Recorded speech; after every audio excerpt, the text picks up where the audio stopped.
বাংলাদেশে একদমই বলবো যে আমাদের কোনো মানে চলাফেরার কোনো স্বাধীনতাই নেই। আমরা আসলে স্বাধীন না, কোনোভাবেই বলবো যে আমরা স্বাধীন না। মানে আমরা যারা ধরেন মানে স্বাধীনভাবে পোশাক পরছি, তারা কিন্তু যারা হিজাব পরছে, বোরখা পরছে, তাদেরকে কিন্তু আমরা বাধা দিচ্ছি না, বরঞ্চ উল্টোটা হচ্ছে, যারা হিজাব বোরখা পরছে তারা আমাদেরকে বাধা দিচ্ছে। না, বাংলাদেশে নেই। আমি কিছুদিন আগে ইন্ডিয়া গিয়েছিলাম, আমি অনেকদিন ছিলাম ওখানে। ওখানেও যে স্বাধীনতাটা আছে পোশাকের আমি দেখেছি, তারা অনেক এগিয়ে গিয়েছে।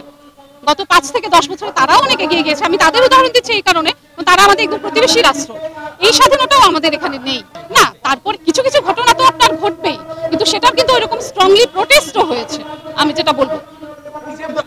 এবং অনেক সময় তারা আইনের প্রয়োগটা হচ্ছে, আমাদের এখানে তো কোনো বিচার হচ্ছে না।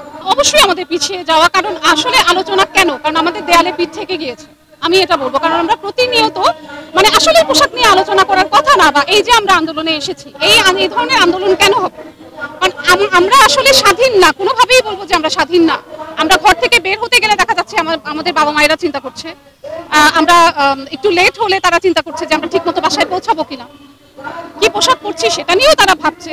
তো অবশ্যই এটা নিয়ে মানে এই কারণেই আমরা এখানে এসেছি। বাংলাদেশের প্রেক্ষিতে ধরেন কোনো মেয়ে যদি বাসে চলাফেরা করে, ধরেন এরকম কয়েকটা ঘটনা ঘটেছে, আপনারাও জেনেছেন যে টি শার্ট পরেছে, ওই কারণে অন্যান্য যাত্রীরা মেয়েটাকে হ্যারাস করছিল যে তুমি কেন টি শার্ট পরে উঠেছো। বাংলাদেশে একদমই বলবো যে আমাদের কোনো মানে চলাফেরার কোনো স্বাধীনতাই নেই। আমরা নানাবিধ বাধার সম্মুখীন হচ্ছি প্রতিনিয়ত।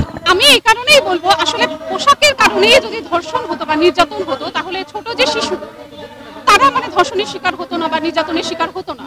তাই পোশাকটা আসলে যার যার অভিরুচি, যার যার পছন্দ। মানে কেউ বোরখাও পরতে পারে, কেউ মিনিস্কার্টও পরতে পারে। মানে একটা রাষ্ট্রের কিন্তু এটা কখনোই মানে চাপিয়ে দিতে পারে না কারো উপরে, আমি বলবো। সংবাদ, ফিচার ও অনুষ্ঠানের জন্য ভিজিট করুন সংবাদ প্রকাশের ওয়েবসাইট এবং যুক্ত থাকুন ফেসবুক পেজ ও ইউটিউব চ্যানেলের সঙ্গে।